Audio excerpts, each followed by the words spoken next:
Hi dears, Nishi's kitchen വ്ലോഗ്സിലേക്ക് സ്വാഗതം. ഇന്ന് ഉണ്ടാക്കിയിട്ടുള്ളത് ഒരു അടിപൊളി മധുരാണ്, സീതപ്പഴം ബാസുന്തി. അപ്പൊ ഇതെങ്ങനെ ഉണ്ടാക്കുന്ന നോക്കാം. സീതപ്പഴം നടുക്കെ പൊളിച്ച് ഇതെല്ലാം എടുത്ത് ഒരു അരിപ്പയിലേക്ക് ഇട്ട് കുത്തി ഉടച്ച് കുരുവെല്ലാം മാറ്റി ഇതിന്റെ പൾപ്പ് എടുക്കാം. ഇപ്പം ഇത്ര പോരാ, സീതപ്പഴത്തിന്റെ പൾപ്പ് കിട്ടിയിട്ടുണ്ട്. ഞാനിവിടെ അടുപ്പത്ത് ഒരു പാത്രത്തിലേക്ക് 1/2 ലിറ്റർ ഫുൾ ക്രീം മിൽക്ക് ഒഴിച്ചു വെച്ചിട്ടുണ്ട്. ഇനി തീ കത്തിച്ച് ഇത് ഇളക്കി തിളപ്പിച്ച് കുറുക്കിയെടുക്കുക. ഇത് തിളപ്പിച്ച് കുറുക്കി പകുതിയാക്കി എടുക്കണം, അതുവരെ ഇളക്കിക്കൊണ്ടിരിക്കുക. പാല് ഏകദേശം കുറുകി വരുമ്പം ഇതിലേക്ക് മധുരത്തിന് വേണ്ടുന്നത്ര പഞ്ചസാര ചേർക്കാം. ഞാനിപ്പോ 3 ടേബിൾ സ്പൂൺ പഞ്ചസാര ചേർക്കുന്നുണ്ട്.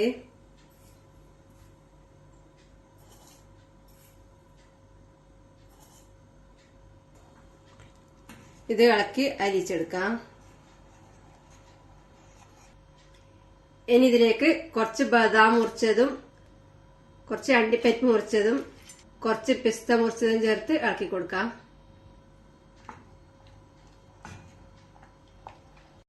ഒരു നുള്ളി കുങ്കുമപ്പൂ ചേർത്ത് ഇളക്കി മിക്സ് ചെയ്യാം.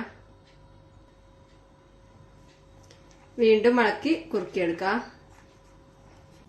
ഇപ്പൊ ഇത് കുറുകി പകുതി ആയിട്ടുണ്ട്. 1/2 ലിറ്റർ പാല് 1/4 ലിറ്റർ പാലായിട്ടുണ്ട്. ഇതിലേക്ക് ഒരു നുള്ളി ഉപ്പ് ചേർക്കുന്നുണ്ട്. ഇത് ഇഷ്ടമില്ലാത്തവർക്ക് ഒഴിവാക്കാം. ഒന്ന് ഇളക്കി കൊടുക്കാം. 1/2 ടീസ്പൂൺ ഏലക്കപ്പൊടിയും കൂടെ ചേർത്ത് ഇളക്കി മിക്സ് ചെയ്ത ശേഷം തീ ഓഫ് ചെയ്യാം.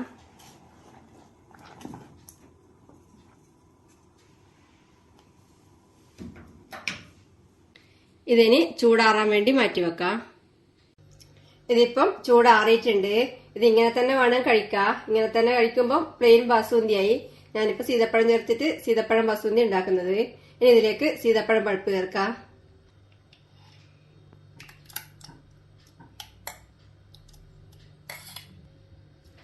ഇത് ഇളക്കി മിക്സ് ചെയ്യാം. നല്ല കിടിലൻ ടേസ്റ്റില് സീതപ്പഴം ബാസുന്തി റെഡിയാണ്. ഇതിനൊരു ബൗളിലൊഴിച്ച് സെർവ് ചെയ്യാം.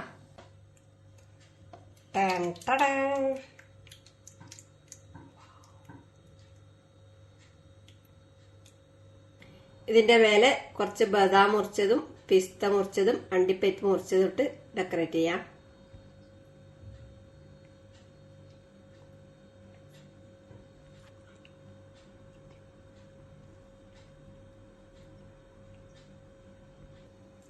നല്ല ടേസ്റ്റ് ആണ്. ഉണ്ടാക്കി കഴിക്കുക. അഭിപ്രായങ്ങളും നിർദ്ദേശങ്ങളും അറിയിക്കുക. Thank you.